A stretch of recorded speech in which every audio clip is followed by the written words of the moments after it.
The year was 1911. The streets of Atlanta were alive with the usual hum of city life, but an invisible terror lurked in the shadows. One by one, women started to vanish, only to be found brutally murdered, their throats slit with surgical precision. The killer had no name, no face, and no mercy. People whispered about a monster hiding in plain sight. The newspapers branded him the Atlanta Ripper, and soon his legend would grow into one of the darkest chapters in the city's history. It all started on the night of May 28, 1911. Belle Walker, a young African-American woman, never made it home. Her body was found just a few feet from her doorstep, her throat viciously slashed. The city barely had time to process the horror before another victim appeared. Then another. By the end of the year, more than a dozen women had been slaughtered, all bearing the same gruesome signature of the killer, a deep cut across the throat and a face frozen in terror. The people of Atlanta, especially black women, began to live in constant fear. Walking alone at night became unthinkable. Families huddled together in their homes, afraid of the dark. The newspapers fueled the panic, comparing the killer to London's infamous Jack the Ripper. The police, slow to act, showed little concern for the victims, as most were poor black women. The city's African-American community knew they were on their own. Men began to escort their wives and daughters everywhere. Some carried weapons, hoping to catch the murderer in the act. But the killer was clever. He struck when no one expected, vanishing into the night before anyone could see him. The attacks seemed random, yet they all shared the same brutality. The city was at a breaking point. And then, one woman survived. Emma Lou Sharp would never forget the night she saw the devil himself. It was the summer of 1911 when she and her mother, Lena Sharp, went about their daily errands. Lena had stepped out to buy groceries, but never returned. When Emma went searching for her, she saw something she would never unsee. Her mother lying in a pool of blood, her throat slashed open. Before she could even scream, Emma sensed movement behind her. She turned to see a tall, slim man in dark clothing, his face obscured by the dim light. The killer was still there. She ran for her life, the man chasing her for several horrifying moments before vanishing into the night. Shaking with fear, she provided the police with a first real description of the Atlanta Ripper. A tall man in a wide-brimmed hat, wearing dark clothing. But was that enough to catch him? The police, who had largely ignored the murders up to this point, were now forced to acknowledge that a serial killer was loose. The newspapers had turned the killings into a sensation, but the authorities remained shockingly ineffective. Though Emma had survived, no real leads emerged. The city continued to drown in fear. As the months passed, the bodies kept appearing. Some were found in alleys, others in open fields. The brutality of the murders suggested a man who killed not just for satisfaction, but for dominance. He wanted his victims to suffer. The killer was evolving, growing bolder. Then, the city learned just how horrifying his spree would become.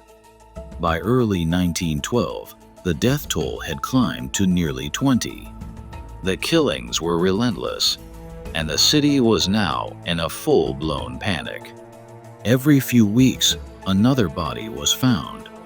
The victims were all black women, often those walking alone or returning from work.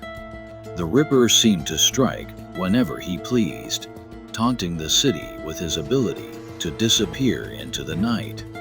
Rumors spread like wildfire. Was he a local man? A former butcher? A doctor? Some even feared he was a demon, a supernatural entity that couldn't be stopped. The police arrested multiple suspects, but none of them could be definitively linked to the crimes. Every time they thought they had their man, another woman turned up dead. One by one, the names of the victims were printed in the papers: Sadie Holly, Lizzie Watts, Mary Putnam.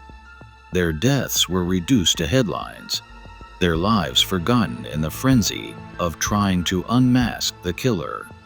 Community members took matters into their own hands, forming patrol groups. Some carried shotguns, vowing to kill the Ripper if they saw him. But the murderer remained a phantom, always one step ahead. Then, without warning, the killing slowed. For the first time in over a year, no new bodies appeared. Was he finally caught? Did he leave Atlanta? Or was he watching, waiting for the hysteria to die down before striking again? By 1913, something strange happened. The killings stopped. For over a year, Atlanta had lived in terror, with nearly 24 women brutally murdered, their bodies left to be found by horrified passersby. The city had come to expect the worst, bracing itself for the next gruesome discovery. But then, suddenly, silence. No new victims. No reports of fresh horrors. It was as if the Ripper had simply vanished into thin air. Speculation ran wild. Some believed the killer had died, perhaps shot in self-defense by an intended victim, or maybe he had fallen prey to an act of street justice never reported in the newspapers. Others theorized that he had been arrested for a different crime, locked away for an unrelated offense, while the police remained completely unaware that they had caged the very monster they had been hunting. There were arrests, of course. Men were questioned, held, and released. Some were even convicted of violent crimes, but no one could be definitively tied to the full string of murders. In 1911, a man named Henry Brown had been arrested and convicted of a murder resembling the Ripper's signature style. Yet the killings continued. Then, in 1912, a suspect named Todd Henderson was charged in the murder of one of the victims, but the police couldn't link him to the entire spree. If either of them was the Ripper, why had the murders persisted even after their arrests? Then there was the most chilling theory of all.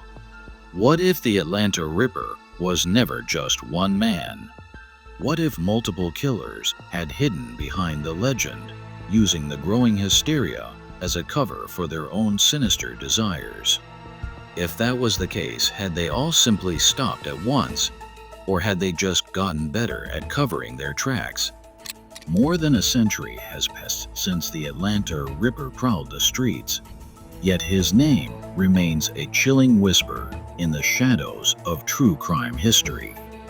Unlike Jack the Ripper, whose name became infamous worldwide, the Atlanta Ripper was largely forgotten, his victims reduced to footnotes in old newspapers, their tragic fates overshadowed by time.